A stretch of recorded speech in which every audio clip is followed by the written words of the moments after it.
channel. My name is Kim Kong, and yes, that is my real name. I'm a professional performer based out of Miami with 8 years of experience. I specialize in go-go dancing, fire performance, stilt walking, and lira. Lira, which is also known as aerial hoop. I was the head resident dancer at Club Space for about 7 years. I've also performed aerial at clubs such as Live and Story. I've also performed for music festivals such as Ultra Music Festival, being the most recent one in Miami. And I have also performed for Insomniac events, including EDC and Dream State, both in Mexico and also in America.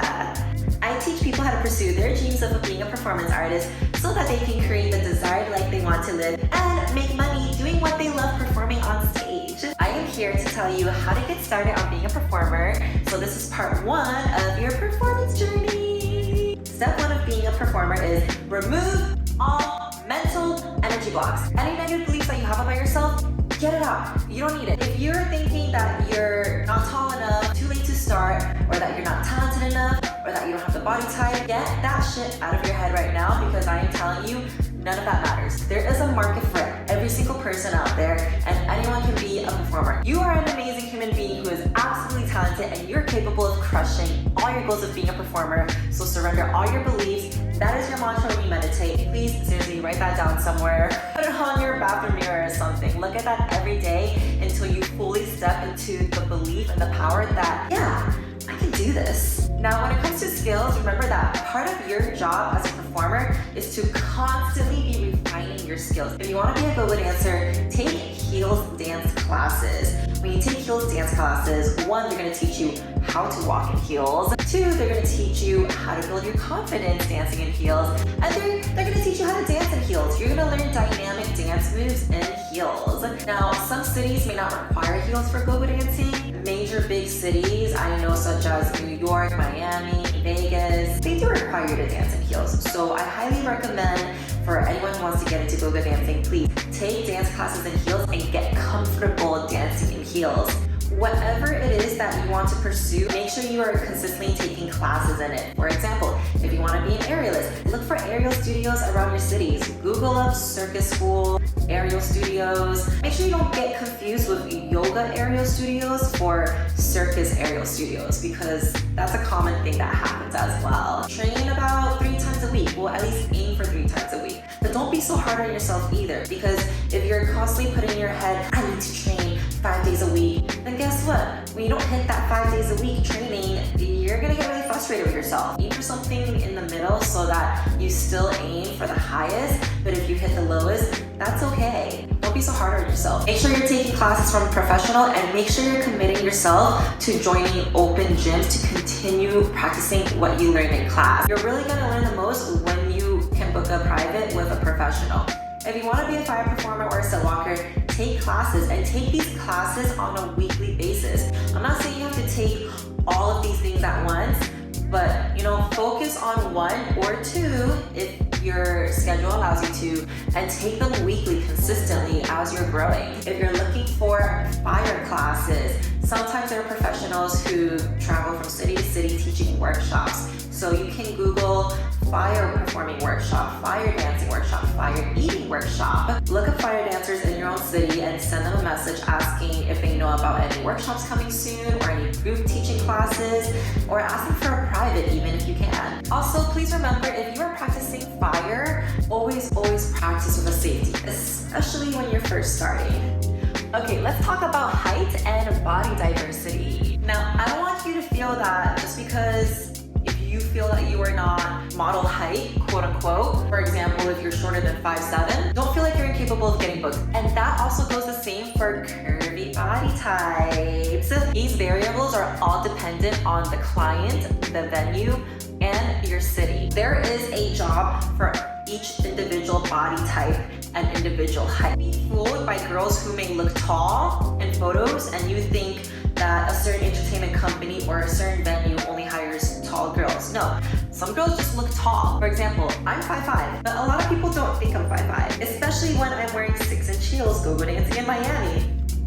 I'm super tall at that point. Now let's get back to talking about how these variables are dependent on each city, client, and venue. Typically, Miami clients do prefer tall girls, but maybe a city like Atlanta they don't look at those factors. They don't care how tall you are or how short you are.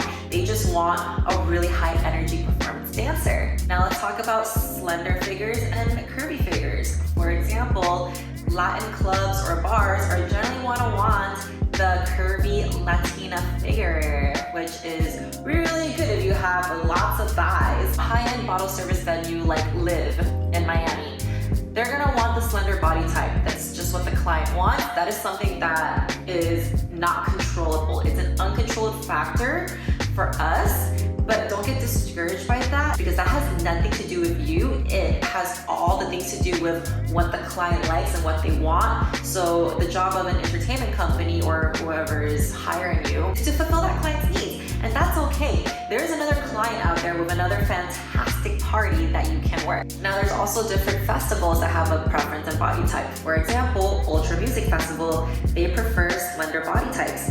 But then there are also festivals run by Insomniac events, such as Dream State, EDC, Nocturnal Wonderland, you name it. They have a whole list of festivals globally, which means there are plenty of jobs for performers, and they accept various body types because they need a lot of character performers. So there's a body type for each different character, and those are festivals where you will also have a lot of fun, and it's also an amazing opportunity. Don't get discouraged if there's a specific festival you really want to work for but you feel like you can't. You're feeling good and you're feeling confident, girl, go audition and do it for you. Do it because you will learn a lot from an audition, and there's nothing more powerful than being in a room full of women who are there for one dream and one goal. And you're gonna meet a lot of amazing girls that you can network with. And also you wanna get used to auditioning because when you're auditioning, you get butterflies in your stomach and you get nervous. The best way to combat that is to keep going to auditions. Get used to going to auditions. Do it for yourself. I have attended auditions where I have seen a pregnant girl there. She was young and she was pregnant, and she was just doing it for her own self, for her confidence. And I love that. We love that. And she did amazing too. We love watching people like that. Live your best life. Now, above all these things, what matters most is how you perform. You can have the most perfect split on this earth, but if you have a stank face while you're performing, that's not gonna get you too far. I mean, it can because you might have an amazing split, you have amazing talent. What really matters in your performance is not just your talent, but also how you carry yourself on stage. What we look at is stage presence, your charisma, your confidence, your energy, the story that you're telling with your creative movement. How do you perform on stage? How do you walk into a room? When you walk into the room, you wanna turn heads. Now, I am not the most advanced aerialist or fire performer, but I will say that I have been successful at booking fire performances and lyric performances. Why? Because I smile all the time at my performances and people like it. And we make eye contact and I'm always very personable.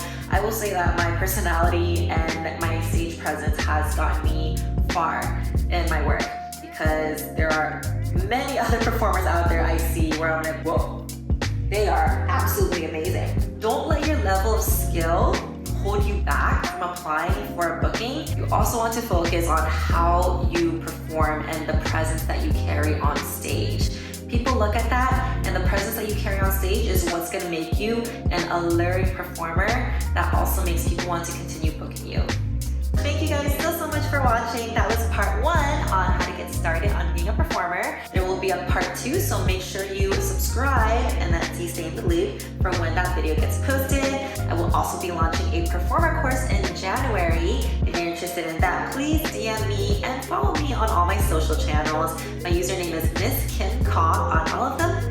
Oh yeah, one more thing. I always read the comments, so if there's any questions you guys have or if there's something specific that you want to learn that you're curious about on how to become a performer, please drop it in the comments below because I would love to answer them in my next video. It will also help me gauge how to plan my future YouTube videos, and it'll also help me curate my performer course where I can go more in depth about it. And I will see you guys in the next video. Have a beautiful day.